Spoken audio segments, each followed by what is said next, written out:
Introduction. There are many myths when it comes to money and wealth. One of those is that people believe there is just not enough opportunity and wealth in the world for everyone. This is simply untrue. In fact, in 2017, there were 35 million millionaires in the world. 35 million. Why is it that you can't be one of them? You see, millionaires come in all forms: rock stars, inventors, even salesmen of the slinky. Yet all these people have one thing in common. They turned their personal wealth into financial wealth. That is, they turned their abilities, skills, and passions into money-making ventures. You can do the same. The reality is, money doesn't always have to be cash. The global economy is flooded with different types of money. Mervyn King, the former Bank of England chief, states that there is 80 trillion pounds in the global economy and 150 to 180 trillion pounds in stocks and bonds. Estimates also suggest that there is $8.2 trillion of gold out there. Even more, there are now modern cryptocurrencies adding up to about $38 billion in Bitcoin alone. In other words, the world economy is bursting with wealth, making it possible for anyone to become a millionaire. The other myth about money states that money doesn't buy happiness. Moore finds this myth to be completely untrue. Money absolutely can lead to happiness. Money allows you to do the things you never had time for. Things like being in love, spending time with your family and children, and pursuing creative passions or outdoor activities are certainly the best things in life. But you can't experience these things if you're working 50 to 60 hours a week in an office. Instead, you need an income that doesn't rely on you working.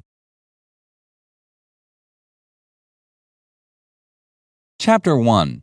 How to build wealth using the VVKIK formula. So, if you want to finally take charge of your finances, it's time to focus on the systems that will make you successful. You see, some people focus too much on the details and not enough on the big picture. Others are the opposite. They have a hard time looking at the specifics, but understand the overall view. To master your money, however, you'll need both. Luckily, you can use the VVKIK system to help you accomplish that. VVKIK stands for Vision, Values, Key Result Areas, KRAs, Income Generating Tasks, IGTs, and Key Performance Indicators, KPIs. First, you must build on your vision and values to help guide you toward achieving your goals. You can begin by writing down what matters most to you. That might be family, freedom, success, growth, or even all of these. Next, you'll need to determine your KRAs, or Key Result Areas. These are the areas you need to focus on to achieve your vision. Begin by choosing 3 to 7 areas that will have the biggest impact on getting you to your end goal. These should be areas like building relationships, marketing, or business planning. Your actions should align with your KRAs, and if someone asks you to do something outside of that alignment, then say no. Stay focused on your KRAs and only do the things that will provide value. Next, it's time to take a look at your IGTs, or Income Generating Tasks. These are the to-do items from your KRAs that will give you the greatest monetary return for your time. Not all tasks are equal. Some tasks might bring you more wealth with less time, and it's there that you should focus on. For example, in professional golf, a single club, the putter, accounts for 40% of shots taken. In other words, practicing putting will have the greatest impact on your score. The same goes for business. Focusing on the tasks that will have the greatest impact on your wealth will better set you up for success. Finally, it's time to develop your Key Performance Indicators, or KPIs, which are the items you track daily or weekly to show what's working and what needs improvement. This feedback system will guide you on whether your KRAs and IGTs are working to help build your wealth. Once you have this system in place, you'll find your financial life benefits greatly, as you'll be focusing on both the big picture and the basic tasks that will get you there.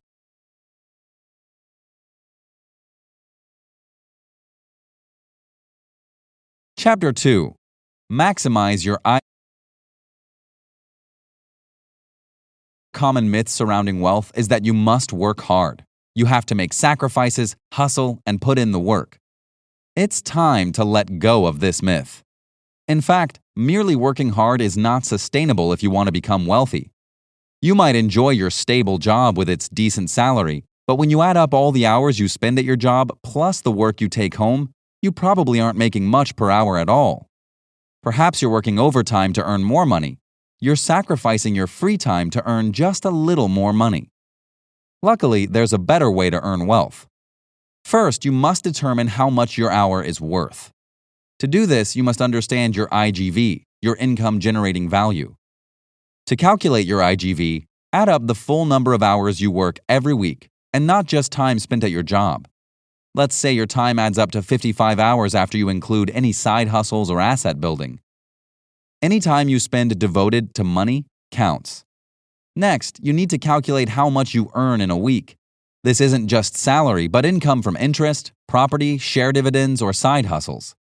Perhaps that adds up to £1,000 a week. Now your IGV is calculated by dividing 1,000 by 55, which is just over £18 an hour. This information is incredibly important when you begin building wealth. Now, if an opportunity presents itself that allows you to generate more than £18 an hour, then you should go for it. When you accept opportunities like these, you're increasing your IGV. But perhaps something comes up that will generate less than your IGV. In this case, you should ask yourself if you can pay someone else to do it for less than £18 an hour. Your choice is to either ignore it or outsource it. Otherwise, you're only lowering your IGV. Before long, you'll be raising your IGV and be on your way to earning more wealth. In addition to raising your IGV, you should be leveraging money. For instance, when you stop working, do you also stop earning money? If this is the case, then you're being leveraged to make money for someone else. Instead, you should be leveraging yourself to make money. Leveraging is all about making more by doing less. Millionaires and billionaires understand that they must maximize their time, knowledge, resources, and skills by outsourcing tasks when they can. In other words, you'll need to learn how to leverage your time to your advantage. For example, author Rob Moore was once ridiculed by a business partner for running a meeting while he was getting a haircut. However, Moore discovered that if he received a haircut twice a month, that added up to an hour a month, or 12 hours a year. With an hourly IGV of £10,000, that would mean giving up £120,000 a year. For Moore, he gains big rewards on leveraged time. This is why you should also consider how you can leverage your time. For instance, if you spend hours a day on admin, think about how you can outsource those tasks at a lower cost. When you're in the car traveling, make calls or write emails, if you aren't driving, of course. You can even use your gym time to listen to podcasts or audiobooks on personal development. Not only should you be leveraging your time, but you should also be leveraging money. Moore leverages money through debt-funded property investments. For example, say a property is £1 million and you use £250,000 cash and a £750,000 bank loan to purchase it. Banks will only take the money they lend plus interest. This means that any growth in the value of the property is yours. And according to Nationwide Building Society, the United Kingdom has seen property values double every 10 years since 1952. Therefore, after 10 years, the property is now worth £2 million and the loan is reduced to £500,000. Ultimately, your initial investment of £250,000 is now worth £1.5 million in just 10 years.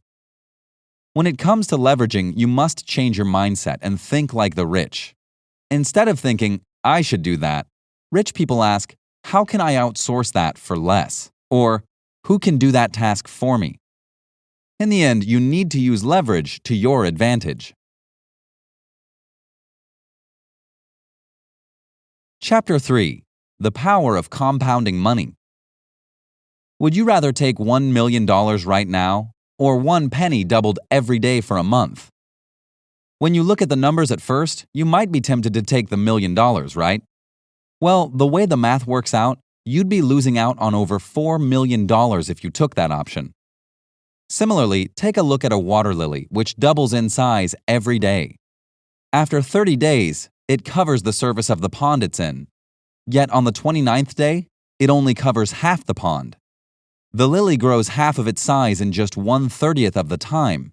These examples show the power of long-term compounding, the process in which money, like the water lily, grows and accelerates over time. When you invest your money grows. The gains will only become larger as you add money over time. For instance, Moore once advised a reader, Matthew, on the impact compounding his money would have on his savings. Matthew saved £3,600 a year, so if he could invest his savings and get a return of just 2% above inflation, then he would have £3,782 by the end of the year. After 10 years, he'll have just over £43,000. But after 50 years, 5 times as long, he'll have £438,000, almost 10 times as much money. As money compounds, it grows faster and faster. There are a few important lessons that we can learn about these numbers. First, be patient and keep going even when you don't see much return in the beginning. The best results come in the long term, not the short term. Imagine if Tiger Woods quit his golf career at the age of 18 after becoming frustrated at not yet winning a major championship. Or if Michael Jordan simply quit playing basketball after not making his high school team. They would have lost out on all their long-term success. The second lesson is that compounding should serve as a reminder to watch how you spend money. Every dollar or pound you spend is now $1 less in your pocket. That dollar has the potential to make many more dollars over the span of 50 years. Applying this mentality will help you master your money and grow your wealth.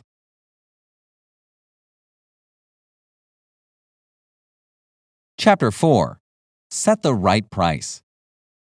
Money mastery is all about setting the right price for your products and services. Many entrepreneurs make the mistake of setting their prices too low, which will never lead to wealth. Others set their prices too high, which will make sales fall. Setting the right price is all about generating a profit while making your customers feel as if they've gotten a good deal. The first step is to immediately increase your prices by 10%. This may seem intimidating or impossible, but raising prices by 10% will cover rising inflation while also earning you a profit. In fact, many people generally accept prices rising and declining by 10%. For example, say your investment portfolio jumped 10%.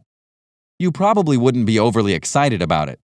Similarly, you wouldn't become completely depressed if that same portfolio experienced a 10% loss. You wouldn't experience a strong emotion either way, right? Well, your customers likely won't react either. If that's not enough to convince you, then think about how you can increase the sense of value your customer gets. To do this, you can provide a perceived benefit to your customers that comes at little or no cost to you. For instance, this is why hotels put chocolates on pillows and why car manufacturers provide free car mats when you buy a car. Neither benefit actually costs the company anything, but they both succeed in providing the customer with a sense of value. Next, it's important to remember that low prices can be just as detrimental as high prices. You see, while high prices will put off customers with little money, low prices will put off wealthy customers who will perceive the low price as low quality. Therefore, the time is now to increase your prices. Once you do, you'll find that you no longer have to waste time dealing with window shoppers or bargain hunters. Instead, you'll open yourself up to dealing with wealthier people who will benefit your business in more ways than one. Ultimately, you shouldn't be ashamed or afraid to want or ask for more money. After all, that money will buy you happiness.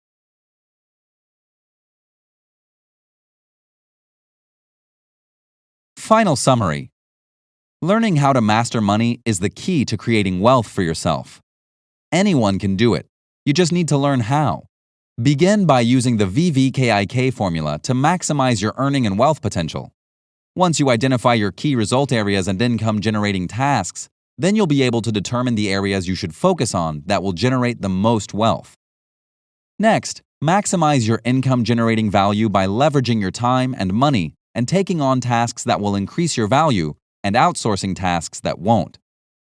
You'll also want to unlock the power of compounding and be patient as you watch your money grow and accelerate over time. Finally, setting prices at the right level means that you'll gain a real profit. So don't wait. Become a master of your money today.